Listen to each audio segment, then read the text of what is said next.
بسم اللہ الرحمن الرحیم۔ ایک اور نئی ویڈیو کے ساتھ پاکستان اپڈیٹس میں آپ تمام دوستوں کو خوش آمدید کہتا ہوں۔ ایک نئی رپورٹ کے مطابق چائنا اس وقت بغیر پائلٹ کے فضائی گاڑیوں کی تیاری کو بہت سنجیدگی سے لے رہا ہے۔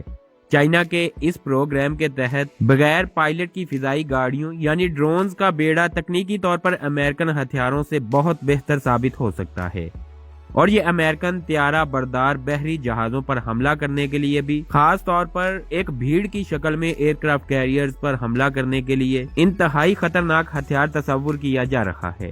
چین نے پہلی بار اکتوبر 2009 میں اپنے قومی دن کی پریڈ کے دوران عوامی سطح پر ڈرون اڑانا شروع کیے، عوامی سطح پر ڈرون کی رونمائی کرنا شروع کی تھی۔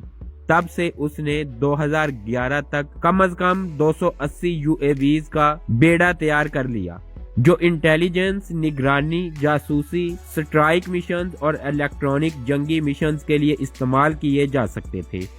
رپورٹ کے مطابق چائنا اب اس سے بھی ایک قدم آگے بڑھاتے ہوئے ان ڈرونز کو اب نینو ڈرونز کی شکل میں لانے کے لیے مصروف ہے۔ چائنیز UAV ٹیکنالوجی اس وقت انتہائی تیز رفتاری کے ساتھ ترقی کر رہی ہے۔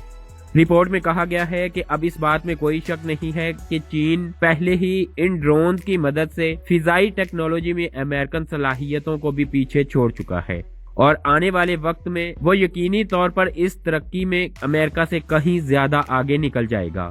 رپورٹ میں کہا گیا ہے کہ چائنا اپنے نئے ڈرونز کو ہزاروں کی تعداد میں ایک ہی وقت میں اڑانے کی صلاحیت رکھتا ہے، اور ان ڈرونز کو ایک ہی آپریٹنگ سسٹم سے آپریٹ کیا جا سکتا ہے۔ یہ ایسے ڈرونز ہیں جو چھوٹے چھوٹے ہتھیاروں کی شکل میں فضا میں اڑ رہے ہوتے ہیں، اور ایک بار لانچ ہو جانے کے بعد ان کا کام ٹارگٹ کو ہٹ کرنا ہی ہوتا ہے۔ ایسے ڈرونز کو نہ تو واپس اتارا جا سکتا ہے اور نہ ہی ان ڈرونز میں لینڈنگ جیسی کوئی صلاحیت موجود ہوتی ہے۔ اس لیے ایسے سوارم اٹیک ڈرونز امریکن وارشپ، خاص طور پر امریکن ایئر کرافٹ کیریئرز کے لیے انتہائی بڑا خطرہ قرار دیے جا رہے ہیں۔ ان ڈرونز کی خاص بات یہ ہے کہ چائنا کی طرف سے ان ڈرونز کو کسی بھی وارشپ، چھوٹے وارشپ اور حتیٰ کہ ساحل کے قریب سے بھی لانچ کیا جا سکتا ہے۔ ایئر کرافٹ کیریئرز اور دوسرے وارشپس کے علاوہ یہ ڈرون اس لیے بھی زیادہ خطرناک ہیں کہ یہ دشمن کی آرمی، ایئر ڈیفنس سسٹم اور دوسرے ریڈارز کو کنفیوز کرنے کے لیے استعمال کیے جا سکتے ہیں۔ چائنا اس وقت ایسے ڈرونز کو ایک ہی نیٹ ورک کے انڈر لانے کے لیے کام کر رہا ہے، جس سے نہ صرف ان ڈرونز کی فلیکسیبلٹی میں بہت اضافہ ہوگا، بلکہ اس کے ساتھ ساتھ چھوٹے کلسٹر بمز کی طرح یہ ڈرونز ایک ہی ٹارگٹ پر ہزاروں کی تعداد میں جھپٹ پڑیں گے، اور اتنی بڑی تعداد میں ان ڈرونز کو، چاہے وہ سائز میں بہت چھوٹے ہی کیوں نہ ہوں، روکنا آسان نہیں ہوگا۔ یعنی ان ڈرونز کو ایک سیریز کی شکل میں کسی ٹارگٹ پر برسایا جا سکتا ہے۔ ان ڈرونز میں اتنا دھماکہ خیز مواد نصب ہے کہ یہ کسی بھی ایئر کرافٹ پر موجود کی سسٹم کو تباہ کرنے کی صلاحیت رکھتا ہے۔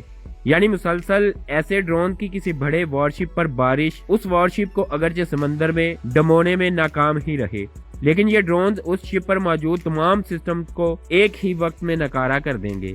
امریکہ جو ابھی چائنا کے بڑے اور اٹیکنگ ڈرونز سے پریشان تھا، وہ اب ان اٹیک سوارمز ڈرونز کو لے کر اپنا سر پکڑ کر بیٹھ گیا ہے، کیونکہ ایسے چھوٹے ڈرونز کو کاؤنٹر کرنے کے لیے امریکہ یا کسی اور دوسرے ملک کے پاس کوئی بھی اینٹی موجود نہیں ہے۔